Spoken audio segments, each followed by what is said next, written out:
네, 그러면 시작을 하겠습니다. 이제 스티븐 제이 골드가 계속 이제 인종 얘기를 하고 있는데, 이것도 어차피 이어지는 연장선이긴 한데요. 준비는 꽤 했지만은 금방 끝날 것 같아서 후다닥 진행을 하겠습니다. 시작하기 전에 좀 되게 재밌는 거를 찾다가 인종 구분의 무의미성에서 분류학 얘기가 나옵니다. 그래서 지구상에 얼마나 많은 종이 살아갈까, 생물, 세포 다 포함해서 이렇게 해서 이제 나오긴 했는데요. 기록된 종이 식물에는 약 50만 종이라고 하고요. 동물에는 무려 150만 종.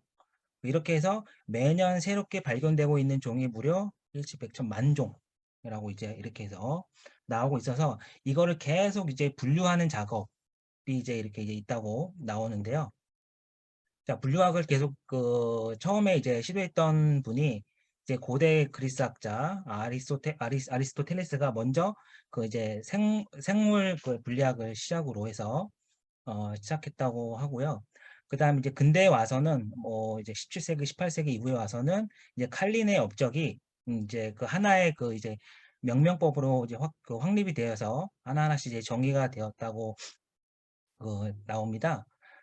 자, 그러면은 계속 이어서 가면은 이제 인간의 이제 인종 구분의 이제 무의미성에서 이제 분류학은 이제 종의 구분으로 이제 나누는 학문인데요.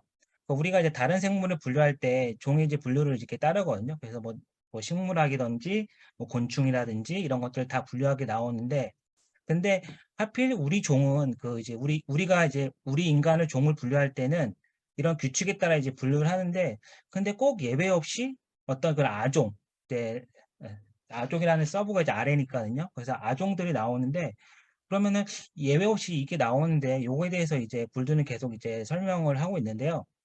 여기서 이제 질문을 이제 하나 던집니다. 그래서 인종을 지칭하는 일은 인류 종에게만 관련되어 있는 사회 및 윤리 문제에 분리할 수도 없고 또 분리해서는 안 되는 일이다라고 해서 이렇게 얘기해주고 있고요.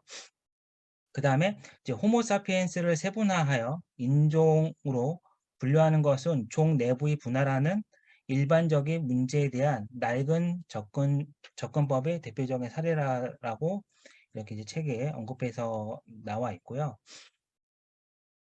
그 다음에 계속 이어서 보면요.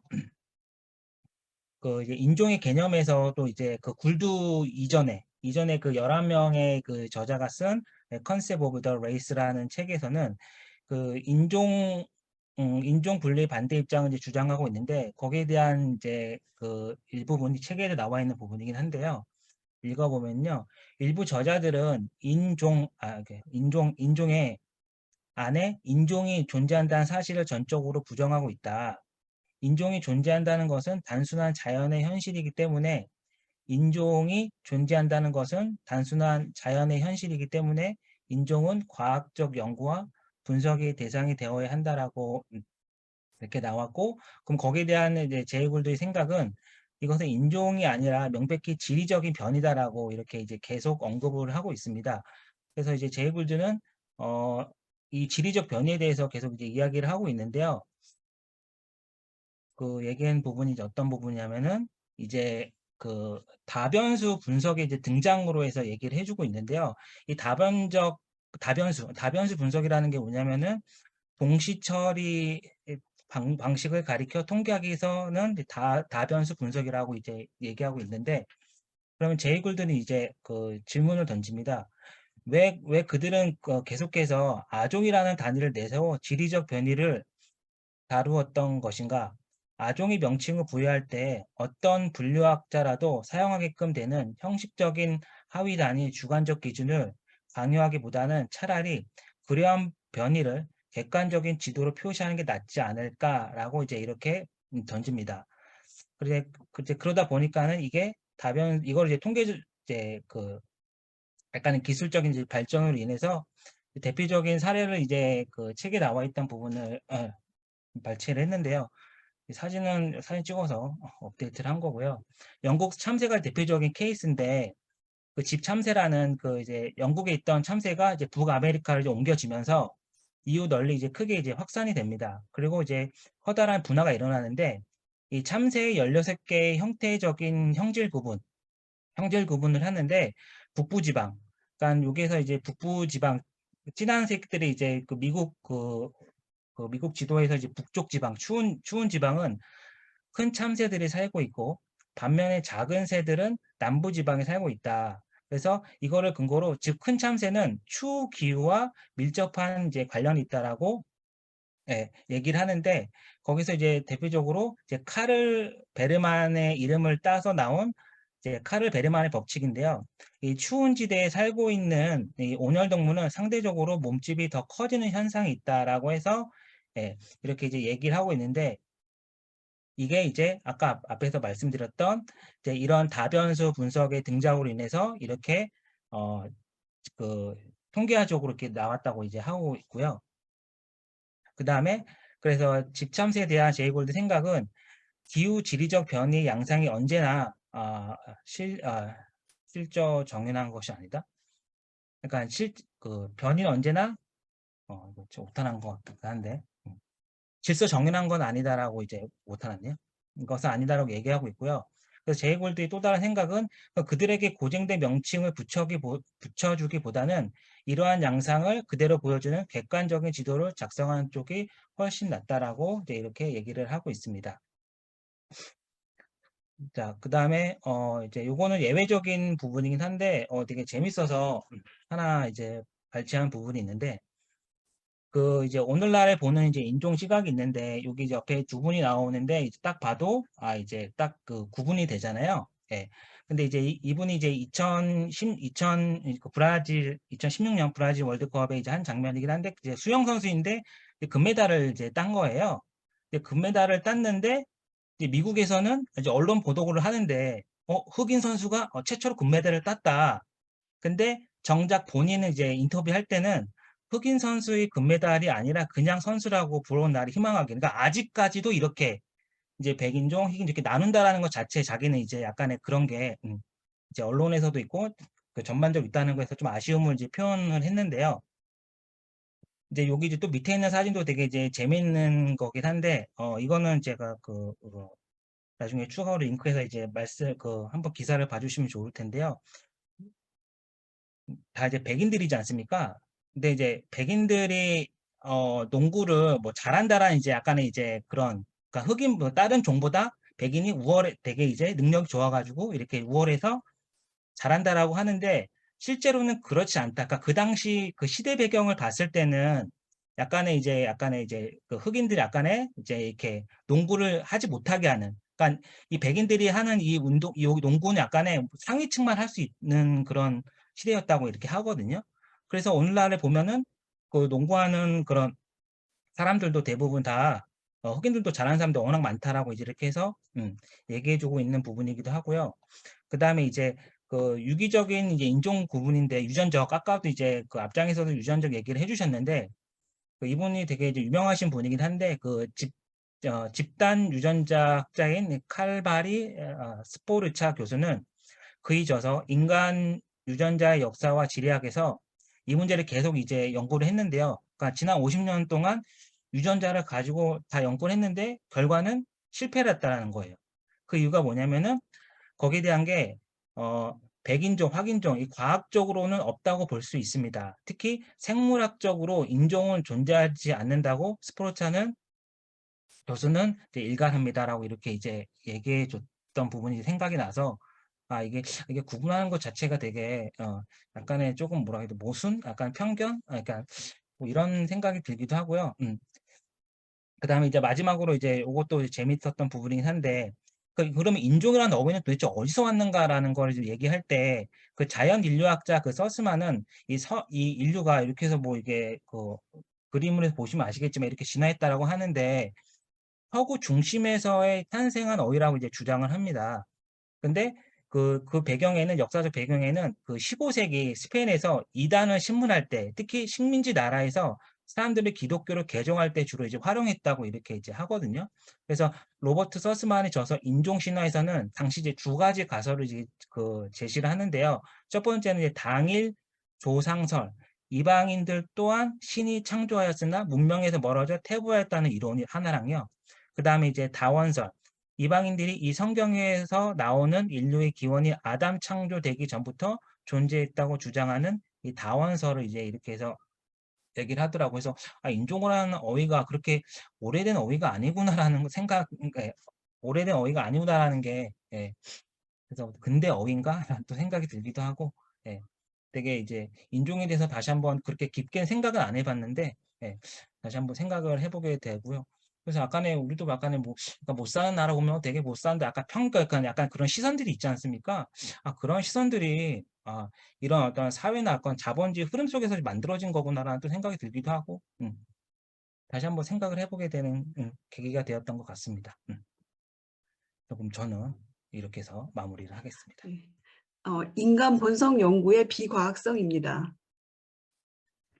그러니까 1960년대부터 70년대까지 그 생물학적 결정론이 굉장히 좀 유행을 했다고 해요. 그래가지고 뭐 통섭적인 행태학에서 노골적인 인종차별주의까지 생물학적 결정론이 유행을 했는데, 그거의 대부가 콘라트 로렌츠라는 분이시래요.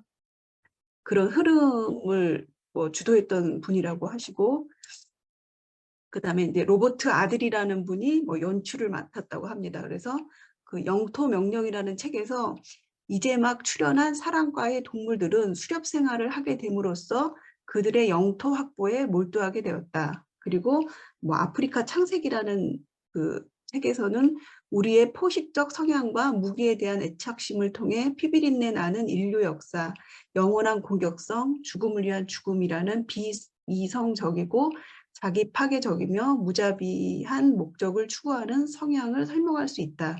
그러니까 인간의 어떤 뭐 폭력성이라든지 공격성 이런 게 어떤 생물학적으로 좀 결정돼 있다, 이런 주장들을 하신 거죠.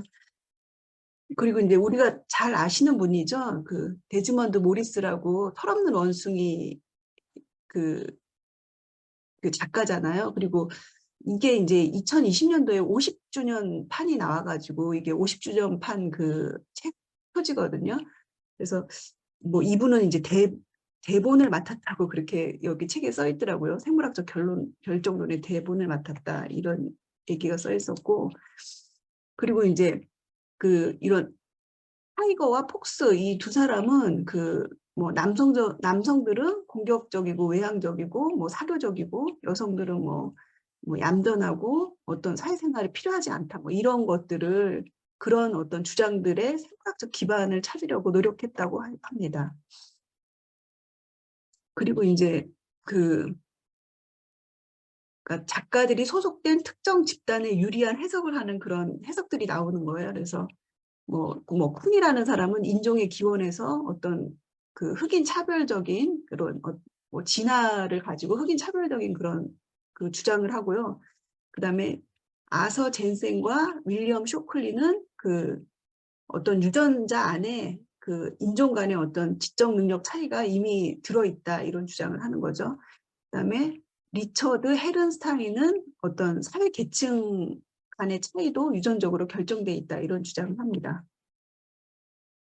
그래서 이런 그 생물학적 결정론이 왜 이렇게 부각이 되느냐, 이런 세태가 뭐냐, 이런 얘기를 하셨는데, 그거는 그 뭐 과학이 발전하지만 여러 가지 이제 상권의 정보들이 있잖아요. 그래서 뭐 그런 원인도 있고, 그리고 이제 이 생물학적 결정론을 증명할 그 뭐 새로운 근거가 사실은 좀 전무하다고 합니다. 그리고 이게 어떤 행동적인 거기 때문에 굉장히 복합적인 거를 그 조사를 해야 되는 거잖아요. 뭐 인간의 지능, 그다음에 공격적인 성향, 이런 어떤 복합적인 거를 그 연구하다 보니까는 뭐 제대로 된 그런 그 근거는 많이 없다고 합니다. 그래서 이런 어떤 근거 부족 때문에 과학이 그 뭐 어떤 사회적 정치적 그런 그 영향력에 휘둘려서 뭐 근거 있고 뭐 확실한 주장을 내놓지 못한다고 하고, 그 다음에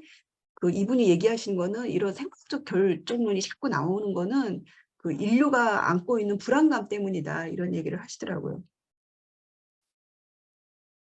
그래서 이제 이런 생물학적 결정론이 이제 세상에 이제 어떤 효과를 내느냐, 그래서 전쟁과 폭력의 책임을 뭐 우리의 육식성 조상에게 책임 전가를 하는 거죠.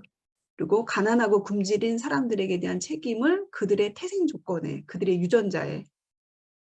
그래서 이제 뭐 인류가 뭐 성공한 것도 있지만 실패하는 부분이 많잖아요. 그래서 그런 어떤 책임을 어떤 뭐 조상이나 유전자에게 돌리고, 그다음에 이제 현재의 어떤 경제 체제나 정부에 뭐 물어야 될 필요가 없어지는 그런 효과를 낳고 있다고 합니다. 그리고 이거는 그냥 어떤 진화론에서 어떤 뭐 상동성이나 상사성을 가지고 이제 이런 어떤 진화를 증명하는 거고요. 그래서 이런 행태들이 뭐 어떤 이거 행동이라는 거는 어떤 뭐 이빨이라든지 뭐 뼈라든지 이런 구조를 갖고 있는 게 아니잖아요. 그래서 어떤 정량적인 판단이 쉽지 않은 것들이라서 굉장히 좀 근거가 부족하다는 거죠. 그래서 뭐 개코 원숭이의 털새하고 뭐 어떤 인간이 생활권을 확보하는 노력하고 뭐 군대의 계급 구조 이런 거를 사실 비교하기가 힘들죠. 그러니까는 뭐 그런 것 때문에 근거가 부족하다고 되어 있습니다. 그리고 이제 아까 나왔던 그런 아드리의 주장도 이제 굴드가 보기에는 뭐 오스트랄로피테쿠스 아프리카누스가 육식성이었다는 이런 근거에서 이제 아드리의 주장이 이렇게 쭉 나왔는데, 그냥 이빨 크기로 유추해 보면은 이 아프리카누스는 초식성이라고, 그래서 이 어떤 아드리의 주장에도 근거가 없다 이런 말씀을 하십니다. 근데 이제 이런 생물학적 결정론이 이제 대중문화에 파고드는 거죠. 그래서 스탠리 큐브릭 감독이 뭐 2001 스페이스 오디세이와 시계 태엽 오렌지 이런 영화를 만들었는데, 이게 이제 인간의 어떤 폭력성에 대한 그런 얘기를 다루고 있는데, 여기서 얘기하는 게 참 무섭더라고요. 그러니까는 과연 인간은 집단적 계몽이라는 전체주의적 통제를 받아들일 것인가, 아니면 민주주의 체제 안에서 추잡하고 타락한 상태로 남아있을 것인가. 그러니까 굉장히 좀 보수적인 그런 주장을 어떤 영화, 대중문화를 통해서 이렇게 이런 어떤 뭐 근거가 없는 그런 과학적인 얘기들이 이렇게 많이 퍼지고 있다 이런 생각이 들었습니다. 예, 이상입니다. 저도 하겠습니다. 저는 8장의 인간 본성의 과학에서 31장 인종차별주의와 지능지수. 그러니까 지능지수를 이용해서 어떻게 인종차별을 해왔는지에 대한 이야기가 나옵니다. 제 책 초반 부분에요. 2장의 초반 부분에 몇 가지 연구가 나와요. 근데 이때까지 이제 뭐 지능에 관한 연구를 했고, 그리고 이제 죄송해요. 이때까지 인종차별이 되었던 인종차별의 근거가 되었던 연구들에 대해서 몇 가지 나오거든요. 근데 아마 어제 책을 읽으셨을 것 같은데 그 책에도 나오는 루이 아가씨라고 하는 과학자의 이야기인데요. 루이 아가씨는 흑인과 백인은 별개 종이라고 주장을 했어요. 그리고 이제 뭐 또 여러 가지 두개골 측정법으로 이제 인종을 차별을 했고, 그리고 로버트 먼스 여키스라고 하는 과학자가 이제 뭐 동유럽이라든지 여러 남유럽 그런 분들이 이제 이민 오는 거를 지능 검사를 해가지고 이제 제안을 한 거에 대한 연구 이야기가 나오고요. 그리고 아서 젠센이라고 하는 사람의 지능과 학습에 관련된 이제 연구를 한 예를 들면서 이런 연구들이 다 자료에 대한 뭐 에비던스를 가지고 한 게 아니라 그 당시의 사회 여건에 따라 이제 이런 결과가 도출된 것이다 라고 말씀을 하십니다. 그래서 마지막에 젠센의 연구에 대해서 하나를 가지고 이거에 대해서 비판을 이제 되게 논리적으로 하시거든요. 근데 이 연구에 대해서 간단히 소개해 드리면은, 그러니까 먼저 전제는 유전적으로 동일한 사람들의 지능 지수가 차이가 나는 거는 환경적인 원인일 것이다 라고 하는 전제를 깔고 있어요. 그래서 연구 대상을 잡은 게 환경 차이가 나는, 그러니까 일란성 쌍둥이인데 다른 환경에서 키워진 그런 일란성 쌍둥이를 대상으로 했고요. 그리고 이제 이 집단과 비교를 해야 되니까 환경 차이가 있고 혈연 관계가 없는 사람들을 또 이제 같이 연구를 했어요. 그래서 이 연구 대상들의 지능 지수의 차이를 이제 비교를 한 거예요. 평균값을 비교하고 거기서 환경의 원인이 어느 정도 있겠다 하고 이제 어느 정도 수치를 도출을 해낸 거죠. 그래가지고 이거 가지고 결과적으로 이제 이야기를 한 게 미국의 백인과 유럽 백인 그리고 미국 백인과 미국 흑인 차이를 이렇게 비교를 하면서 환경의 차이가 난다. 근데 환경에만 차이를 두기에는 백인 집단과 그 흑인과의 차이가 너무 크다라고 하는 주장을 합니다. 근데 이제 이 연구에 대해서 구주재 선생님이 차곡차곡 이렇게 비판을 하시는데요. 뭐 비판은 크게 이제 세 단계로 하고 있는데 선생님이 나는 각 단계마다 다 비판을 할 수 있다. 그러면서 이제 말씀을 쭉 하세요. 그래서 이제 크게 비판을 한 거, 그러니까 크게 이제 세 가지의 반박을 할 수가 있는데 그거는 이제 지능 지수라고 하는 거랑 지능을 이제 등식화했다는 거, 그리고 지능 지수의 유전성에 대해서 이제 이야기를 한 거, 그리고 집단 내 변이랑 집단 간의 변이를 혼동해서 이제 이 결과를 해석했다는 점에 대해서 굴드 선생님은 비판을 하십니다. 그리고 이제 뭐 앞에 여러 가지 연구와도 다 관련돼 있는데 이런 연구들이 이제 이 종합적으로 이제 선생님은 말씀하신 것 같아요. 그래서 어떤 형질을 나타내는 것은 유전과 환경 사이에 되게 복잡한 상호작용의 결과다. 단지 네가 말하는 그런 이유 때문만이 아니다. 라고 말씀을 하셨고요. 이건 아까 그 다변수 분석과도 약간 연관되는 그런 부분인 것 같아요. 그리고 이제 뭐 오케이 그래 차이가 있다. 그럼 차이가 있다고 하자. 근데 정말 중요한 거는 그 차이를 가지고 사람들을 차별하는 게 중요한 게 아니라 이제 모든 개인들은 그 가지고 있는 이런 걸 가지고 잠재력을 충분히 발현할 수 있도록 가장 유리하게 환경을 조성하는 게 우리의 임무지 그 차이로 차별을 하는 거는 잘못된 거다라고 이제 말씀을 하십니다. 그리고 이제 솔직히 말해서 이 미국 흑인의 지적 능력에 관련된 연구에서는 새로운 사실이나 근거라고 할 만한 게 없다. 그러니까 니네들이 한 연구들은 다 뭐 이렇게 정확한 객관적인 이렇게 사실이라거나 아니면은 뭐 증거가 있다거나 그런 건 아니다. 그래서 그런 식으로 결과를 해석을 하면 안 된다는 말씀을 하신 것 같아요.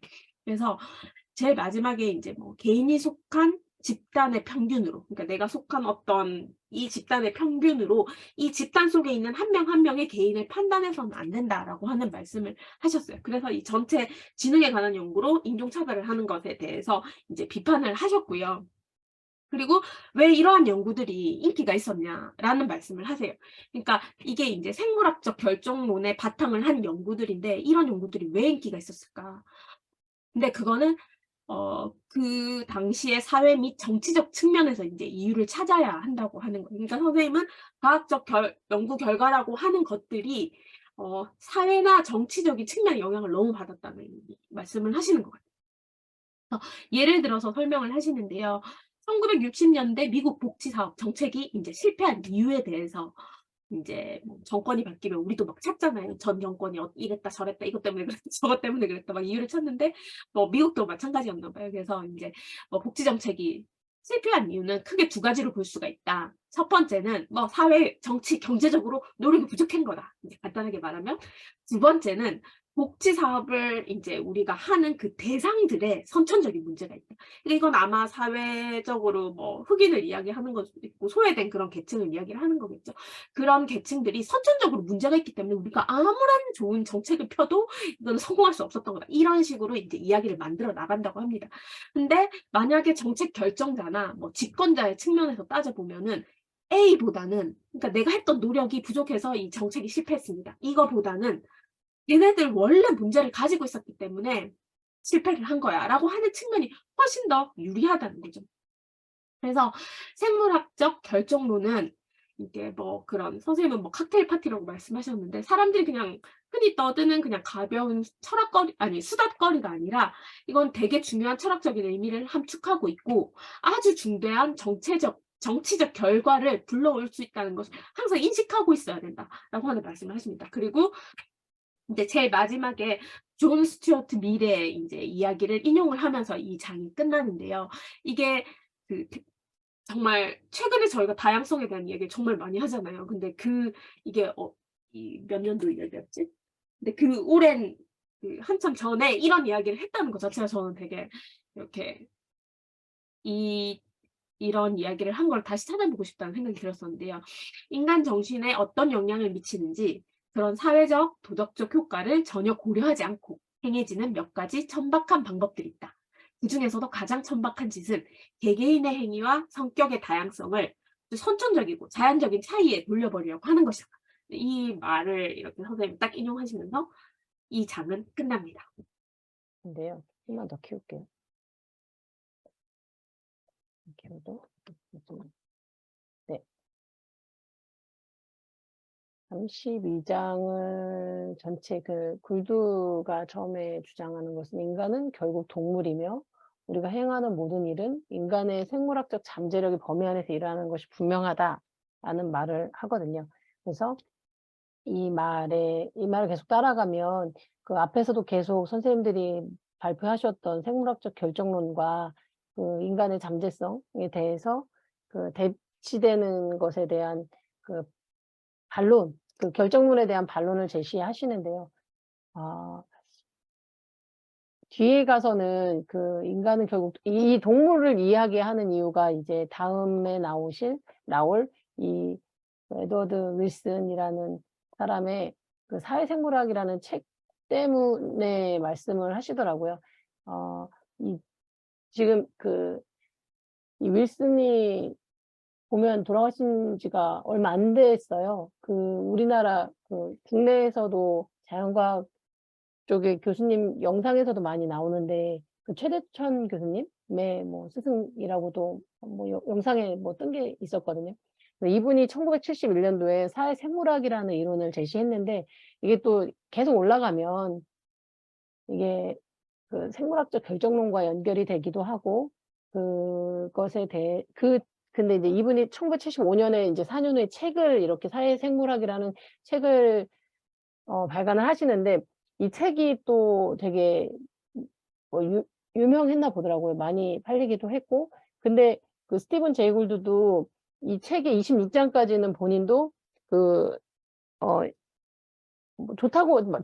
좋다는 표현이 아니었지만 어떤 긍정적으로 보고 있었어요. 그리고 보편적으로도 많이 뭐 찬양받고 있다. 자기도 동의한다. 근데 문제는 27장이다라고 얘기하세요. 이 생물학은 사회학적 현상을 생물학적 지식을 이용해서 탐구하는 학문이고, 그리고 이제 인간을 포함한 동물의 사회적 행동에 관해서 이것이 자연 노태를 주 요인으로 하는 진화 과정의 결과로 형성된 것이다. 이런 게 이제 사회 생물학인데, 제가 여기 책에서는 나오기도 하고 안 나오기도 하고 그런데 뭐 여기저기 있는 것들을 그냥 쭉 써봤는데요. 사회생물학을 좀 더 이야기해 보자면 이분이 이 책으로 어디 강연을 갔는데 인종차별주의자라고 비난을 받고 물세례를 받았다고 해요. 이분이 아마 여기저기서 비판을 받으신 것 같더라고요. 물론 이렇게 이게 스티븐 제이 골드나 리처드 도킨스는 좌파 과학자라고도 이렇게 불리더라고요. 그러니까 이런 과학자들 좀 그런 분들한테도 비판을 받고, 그리고 이 종교적인 부분에서도 좀 많이 비판을 받았다고 하더라고요. 이 26장까지는 동물에 대해서만 나온대요. 근데 마지막 한 장이 거기에서 이제 인간에 대한 이야기가 나오는데 거기에서 이제 비난과 찬사가 엄청 쏟아졌다고 하더라고요. 그 책에서에 대한 얘기를 좀 하면 동물의 모든 사회 활동을 개체나 집단이 아닌 유전자의 눈높이에서 일관성 있게 설명했는데, 그리고 또 여기서 이제 그런 거 나와요. 바람 피는 거 아니면 뭐 계급적 특성, 이런 심리적 본성, 이 동물들의 이런 사회적 현상을 행동을 자연현상으로 해석하고, 그래서 이제 도덕적이나 종교적으로 가치를 부여할 수 없기 때문에 비난을 받았다라고 얘기가 나오고요. 근데 이제 27장에 가서는 인간의 본성을 동물의 본성과 연속성 현상에서 보면서 이제 어떤 문제가 제기되는 것 같아요. 그게 신에 의해서 인간이 창조된 것이 아니듯이 종교, 사회적, 뭐 문화적으로 이런 가치들이 유전적 활동에 의한 환경적 필요성에 의해서 재생된 것이다. 라고 이야기가 되는 것 같아요. 저 사회생물학이라는 책에서. 그리고 인간의 정신이 생존과 번식을 위한 장치다. 이성도 그렇다. 그리고 유전자를 그냥 전달해주고 유전자는 인간의 유전자를 전달해주고 생존을 위한 수단일 뿐이다. 이 정신이. 그렇게 이야기를 하고 주장을 하고 있는 거더라고요. 그래서 그 이타주의가 나와요. 이 윌슨의 주장이 뭐 어떤 동물들의 집합체, 개체, 이게 어쨌든 이제 사회적인 현상, 이 얘네들의 이제 그리고 곤충에 관해서도 되게 많이 연구하셨더라고요, 이분이. 그래서 이런 뭐 협조라든가 이타주의라든가 이런 거에 대해서 연구를 하셨는데, 그, 여기에서 이제 이타주의 부분에서 이 스티븐 제이 골드가 이 이야기를 하는 부분이 인간이 자신의 가족 및 친족, 이타주의가 이 인간이 자신의 가족 및 친족에게만 맹목적이라면 지구 전체의 조화는 그게 제한적일 것이다. 근데 인간의 더 큰 조화, 이타성의 목적은, 그러니까 이 책에서 주장하기로는 자기 그냥 유전자를 전달하기 위한 것이다라고 이렇게 주장하는데, 그 책에서 그런 얘기가 나와요. 스티븐 제이 골드는 그 다윈의 원칙은 그 자연 선택설은 어떤 면에서는 그 이타적인 행동을 그 거부하고 있는 것처럼 해석할 수도 있지만 그렇지 않다라고 이야기하거든요. 왜냐하면 그 자신의 친척들한테 이득을 준다. 이 다윈의 그 원칙을 따르자면 그 이타적 행위자 스스로 자신의 유전자를 영원히 보존하지 못해도 이타적 행동 자체의 유전자가 보존된다고, 그게 되게 좀 신기했거든요. 그래서 그런 거라고 해서 이타적인 희생을 선호한다. 인간의 유전자는. 그렇게 해서 이제 그렇게 이타적 유전자들을 보존하는 편을 좋아한다라고 주장을 하더라고요. 그렇고 뭐 앞에서도 이제 정치적인 뭐 말씀도 하셨지만 이런 논쟁이 결정론과 그다음에 아까 우리가 이야기했던 잠재성에 대한 생물학적 잠재성에 대해서 이렇게 이렇게 논의되고 그리고 논쟁되는 원인이 생물학적 결정론이 사회적 정치적 메시지를 전달하기 때문인데, 생물학적으로 필연적으로 옹호하는 주장들이 논리적으로 근거로 사용되기 때문인데, 앞에서 선생님들께서 계속 말씀해 주셨던 그런 그 여러 가지 뭐 이론들이나 어떤 문제들이 이어지기 때문이라고 생각이 들고요. 선생님 다 말씀하셨던 부분입니다. 그리고 극단적으로 계급성, 인종 간의 지위나 그런 부권력의 불평등이 이 생물학적 특성에서 의해서 결정되기 때문에 된다고 이제 주장하기 때문에 이제 문제되는 것이다. 이건 제가 아까 이제 막판에, 그래서 제가 이거를 보면서 그 윌슨이라는 분이 윌슨의 그 주장이 다 아니라는 얘기는 아니고요. 스티븐 제이 골드도 그 생물학적 결정론 자체를 생물학적 사회학, 이 사회생물학 자체를 비난하는 것은 아니고요. 이거를, 생물학적 결정론을 다 덮어버리려고 하는 그런 부분에 대해서 뭐라고 하는 것 같았어요. 제가 잘 이해를 잘 못했지만. 아무튼 그렇고, 제가 이거는 어디서 이렇게 누가 발표 자료를 만드신 것 같은데, 제가 급히 본 거라서 일단 캡처만 해뒀는데요. 이 라메트리라는 의사였던 것 같아요. 이 사람이 기계인간이라는 책에서 그 인간에 대해서 이렇게 정의하고 있었는데, 그래서 이 생물학적 결정론에 아마 이제 더 우리는 그 생물학적 결정론을 이야기할 때 뭐 다윈의 친척인 우생학 주장하신 분 있잖아요. 그때까지라고 이제 전 생각했는데 더 이렇게 가면 이런 이 사람 이 라메트리도 이제 그렇게도 볼 수 있나 보더라고요. 그래서 뭐 이 사람이 질문한 거 보면 인간의 모든 능력과 교양이 이 천성적 소양에 힘있는 것이 아니라면 도대체 무엇이 힘있는 것이란 말인가, 뭐 유물론적 얘기인지 잘 아무튼 뭐 그런 것 같더라고요. 그래서 좀 더 알아보고 싶어서 일단 캡처를 해봤고요. 제가 더 뒤에 이야기를 근데 이제 앞에서 스티븐 제이 골드가 그런 이야기로 시작했었거든요. 인간은 결국 동물이다. 인간의 생물학적 잠재력을 범위안에서 일어나는 것이 모든 일은 여기서 일어나는 것이 분명하다. 그 결정론의 이 사회 생물학이라든가 그 27장에서 주장하는 것들에 대한 뭐 이렇게 계속 이제 반박을 하시면서 말씀하시는 거 끝에 또 뭐라고 하시냐면 그 다른 동물들과 비슷한 동시에 다른 점이 있다. 그리고 이 동물들과 그 구분된다는 사실에 대해서는 뭐 반드시 강조할 필요가 있다고 생각한다라고 마지막에 저는 또 앞에 그 주장하시고요. 기현쌤이랑 32장이랑 아까 그 포트로스님 다 연관돼요. 네. 거기서 짤막하게 하겠습니다. 33장이 참으로 영리하게 친절한 동물이에요. 근데 거기서 보니까 자연 선택은 굉장히 이기적이다. 이상의 그 자연 진화가 첫째는 개체를 중심으로 하니까 개체의 유전자 전달을 목표로 한다. 자신의 이익을 위한 투쟁뿐이다. 이기적이다. 그런데 그러면 이타주의는 인간의 이성만의 산물인가? 인간만의 길이야? 근데 이게 아니다. 이타주의가 다인주의 시각에서는 이기적일 수 있다. 이 이타주의하고 이기주의 문제를 다뤘는데요. 그래서 다인 시각에서는 이기적일 수 있다가 무슨 일이냐면 혈안 선택 이론이래요. 아까 사회생물학자, 윌슨의 사회생물학자, 그 사회생물학자의 선구자가 해미턴 이 사람이래요. 이 사람이 혈안 선택 이론을 말하면서 아까 사회생물학이 굉장히 많이 발달했다고 해요.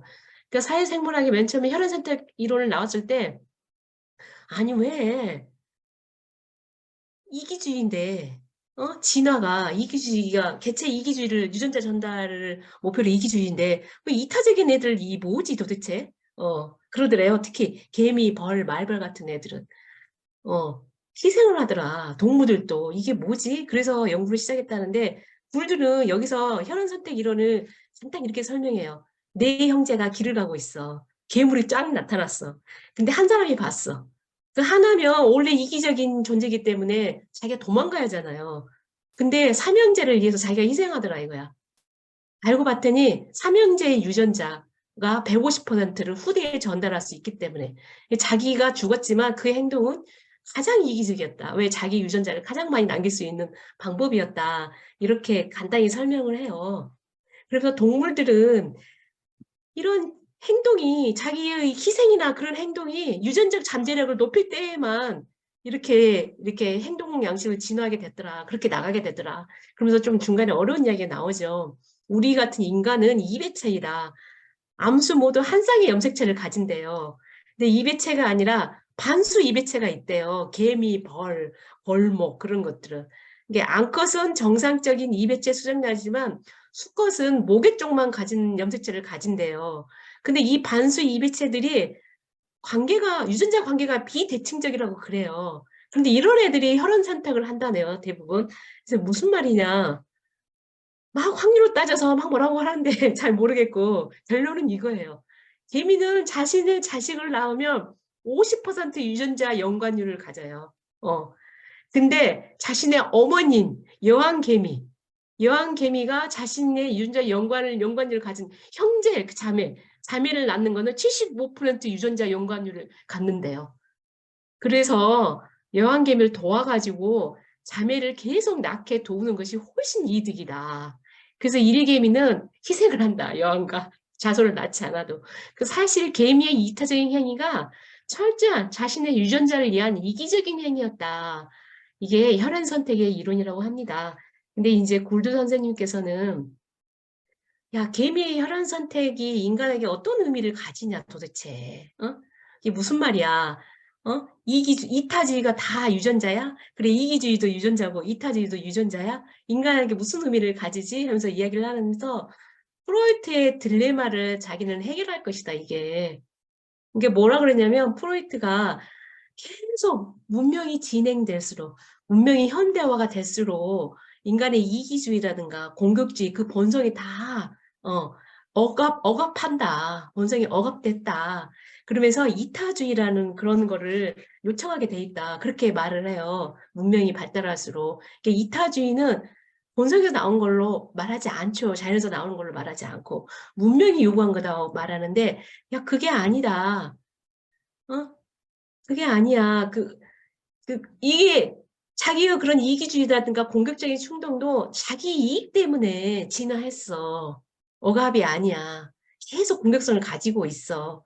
마찬가지로 이타주의도 어떤 사회적 요청 때문에 하는 게 아니라 이것도 역시 같은 진화의 하나의 산물이야. 그런데 모든 걸 유전자 탓으로 말하지 말자라가 아까 31장도 나왔잖아요.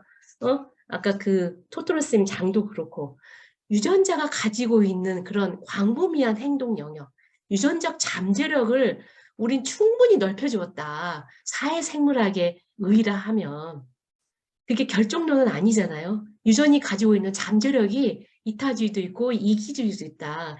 이런 거를 우리가 어떻게 발현시킬 것이냐의 문제다. 그러면서 아까 유전자와 우리 사회와 어떤 상호작용도 되게 강조했잖아요. 그래서 교육, 문화, 지위, 계층, 우리가 자유의지라 부르는 온갖 무형의 요소들이 방법의 행동 영역에서 우리의 행동을 어떻게 제한할지를 결정하는 것이다 라고 이야기를 하셔요. 그래서 이 혈연선택 결정론이 생물학적 잠재력이라는 이 주제를 좀 넓혔다. 그런데 의의가 있다라고 말씀을 하십니다. 이상입니다. 맞습니다. 이기적으로 살아야겠다라는 생각이 들었습니다. 네, 이기적으로 삽시다.